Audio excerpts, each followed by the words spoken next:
Hello, welcome back to the Jörn YouTube channel. My colleague, Michael Schiebel, behind the camera, and my name is Kai Reinke, still Kai Reinke, it will not change. Welcome you to our YouTube channel, and today it's the third part of the Secrets of Jörn format. It is about ideas, inventions and innovations. Have fun!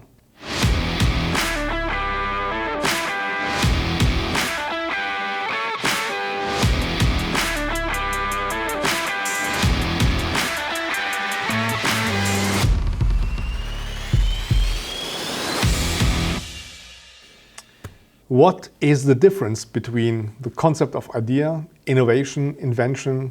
What does it mean? When do patents come into the play?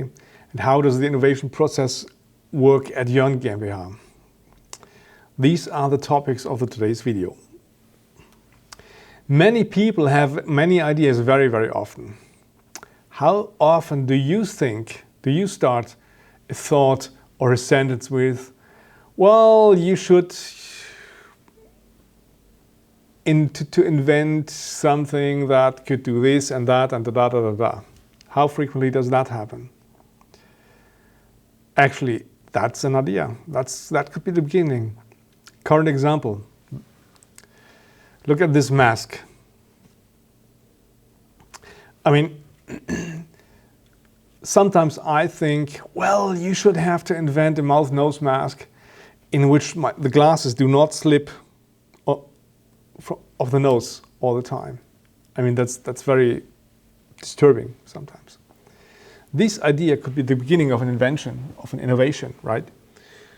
I mean, in reality, most of the time, the story ends at exactly this point.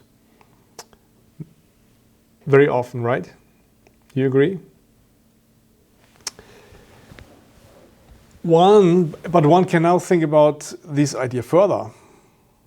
For example, one could probably use a kind of rubberized material for this band here, in order to get a higher friction value instead of an elastic fabric material where the glasses do slip,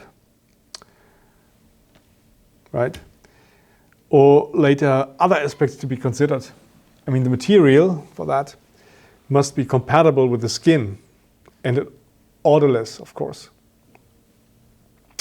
You have to think about the connection between the mask and the new material here, right? It must be cost effective. And very important thought to think about is, does something like that already exist? You don't know. These could be beginning of an innovation process, of an innovation. By the way, when you later on file a patent application, it's not the idea to be filed, it's the constructive solution which is fileable, okay? Which is applicable for a patent. But I will come back to patents later in this video. If the invention becomes a product and you have the opportunities for marketing, or even you have marketed already, then I believe the idea will become an innovation. How can we promote innovations, and how do we do that here at Jörn? Well, a significant part of it requires creativity.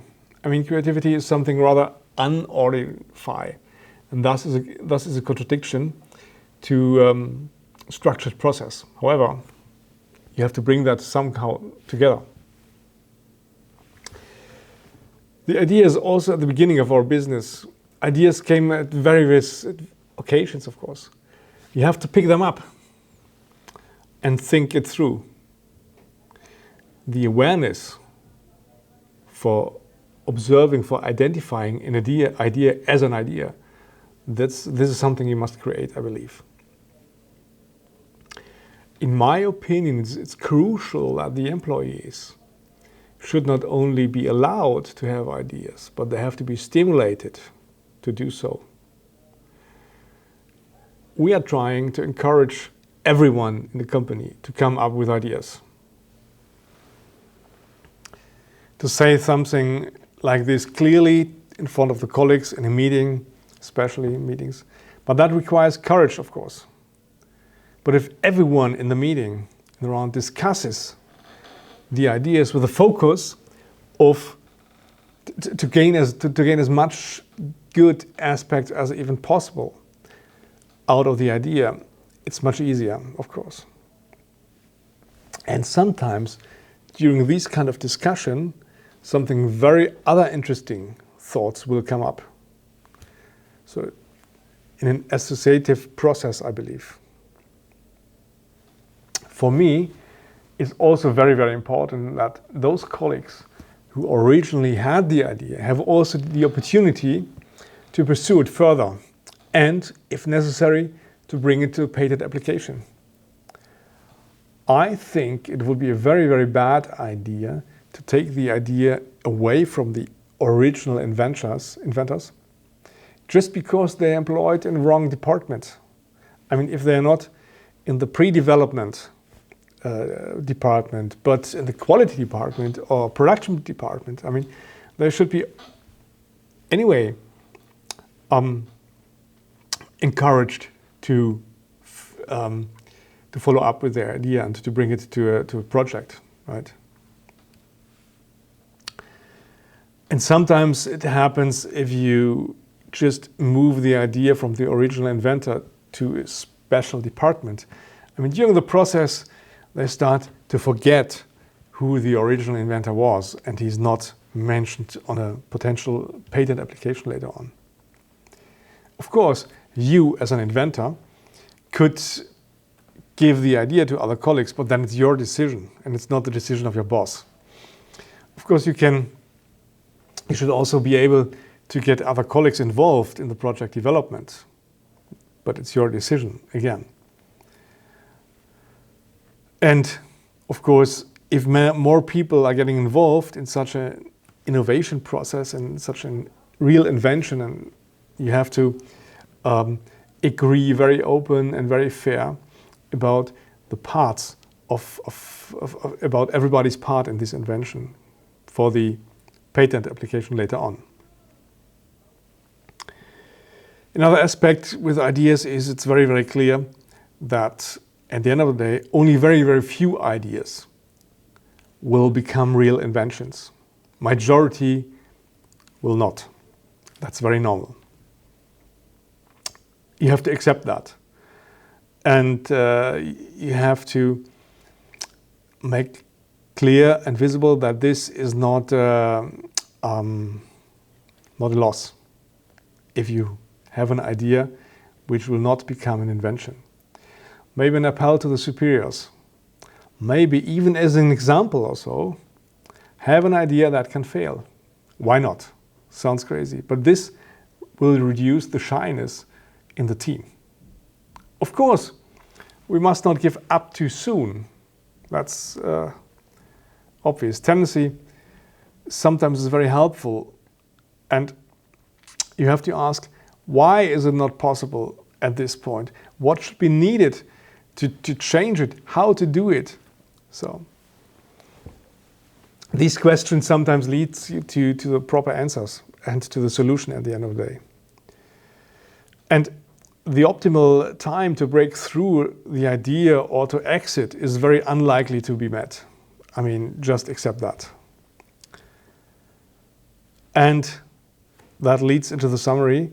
Many ideas will increase the likelihood of landing a hit. Well, simple, right? In my opinion, these are very few but very important elements of the innovation process. Now, I will come to the keyword patent. I cannot, of course, give a comprehensive information about patent law. I mean, the profession of a patent attorney requires a very, very long education. I mean, just a few hints. Patents can be used to protect your invention from imitation.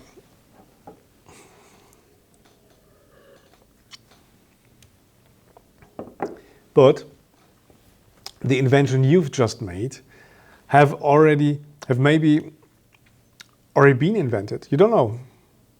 You can, of course, carry out a patent research, but you will not get everything. That's impossible.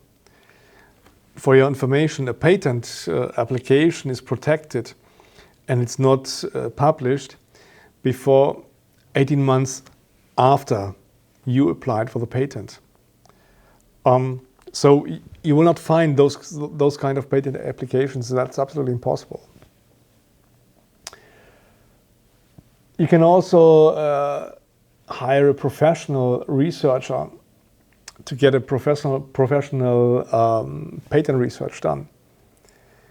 But these will not give you either legal certainty. It's still possible that your invention already exists somewhere else, but you won't find it. Here we at Jörn, how do we deal with that? We apply for a patent when we believe that our ideas might be feasible and marketable. And then we'll apply for a patent. The patent office may also access all the pending patents. So they will have the access. They can evaluate that. And a patent application is not much more expensive than a professional patent research. So we go this way. And at the end of the day, you will have a professional and reliable result of your research work. Okay. Speaking of costs, I mean, honestly speaking, I have just a rough idea about the cost in Germany, but maybe it's similar everywhere in Europe. Well, in case of patent application in Germany, you have to reckon with fee for patent attorneys and for the filing fees at the patent office of a few thousands of euros. And as a result of a patent later on, you have to pay a renewal fee every year. And this fee will increase year over year and will reach the maximum after 20 years, which is the last year of your patent in place. After that, after 20 years, your patent will phase out anyway. And the last year will cost you a renewal fee of about almost 2,000 euros.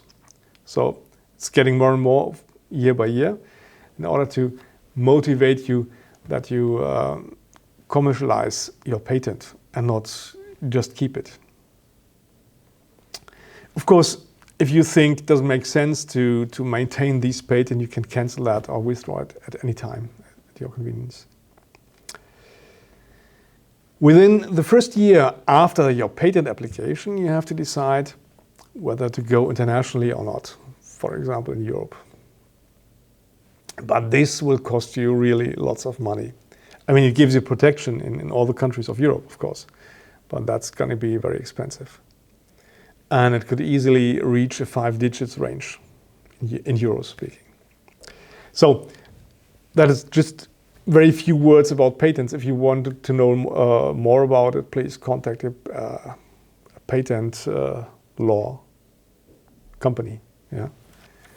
Basically, that's already it about innovation and innovation process behind. The most important in a nutshell now. Be open and create openness to ideas in your organization. Persevere, very important. Cancellation of an idea is not a failure. You can also learn from it. And maybe out of a failure you can create new ideas. You have to create many ideas, lots of ideas. I've talked about that. To get the people in your team involved and really engaged in the innovation process, I believe it's very important that you must give them the opportunity to work on their own ideas. And if the idea will later on lead to a patent application, be very fair and open in the discussion about who's going to be part of the invention and who will have which share of the invention. That requires a very fair agreement. And that's it. Okay, that's it for today. Thank you very much for watching. If you liked what you've seen, please leave us a like, subscribe to the channel, and then you won't miss any new video from Jörn. And when it says again, welcome back to Jörn channel. Okie dokie, that's it. Bye bye. Take care.